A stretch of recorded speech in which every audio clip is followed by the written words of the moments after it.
தூத்துக்குடி ஏரலில் இளம்பெண்ணை கூட்டு பாலியல் வன்கொடுமை செய்த புகாரில் தாவேக நிர்வாகிகள் கைது செய்யப்பட்டிருக்கிறார்கள். தூத்துக்குடியில் பாலியல் வன்கொடுமை வழக்கில் தாவேக நிர்வாகிகள் கைது செய்யப்பட்டிருக்கிறார்கள். கூடுதல் விவரங்களை வழங்குவதற்காக செய்தியாளர் தினகரன் இணைகிறார். தினகரன், விவரங்கள். தூத்துக்குடி மாவட்டம் ஏரல் அருகே உள்ள ஆறுமுகமங்கலம் பகுதியை சேர்ந்த பாலமுருகன். இவர் தமிழக வெற்றிக் கழகத்தின் தூத்துக்குடி மேற்கு மாவட்ட இளைஞர் அமைப்பாளராக உள்ளார்.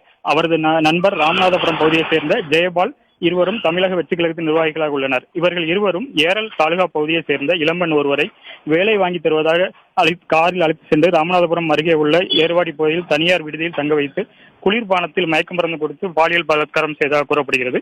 பாதிக்கப்பட்ட பெண் இது தொடர்பாக திருவேண்டம் அனைத்து மகளிர் காவல் நிலையத்தில் புகார் அளித்தார். புகாரின் பேரில் பாலமுருகன் மற்றும் ஜெயபால் இருவர் மீதும் வழக்கு பதிவு செய்து அவர்களை போலீசார் கைது செய்து பாளையங்கோட்டை சிறையில் அடைத்துள்ளனர். தமிழக வெற்றிக் கழக நிர்வாகிகள் இருவர் இளம்பெண்ணை அழைத்து சென்று பாலியல் பலாத்காரம் செய்யப்பட்ட சம்பவம் பரபரப்பை ஏற்படுத்தியுள்ளது.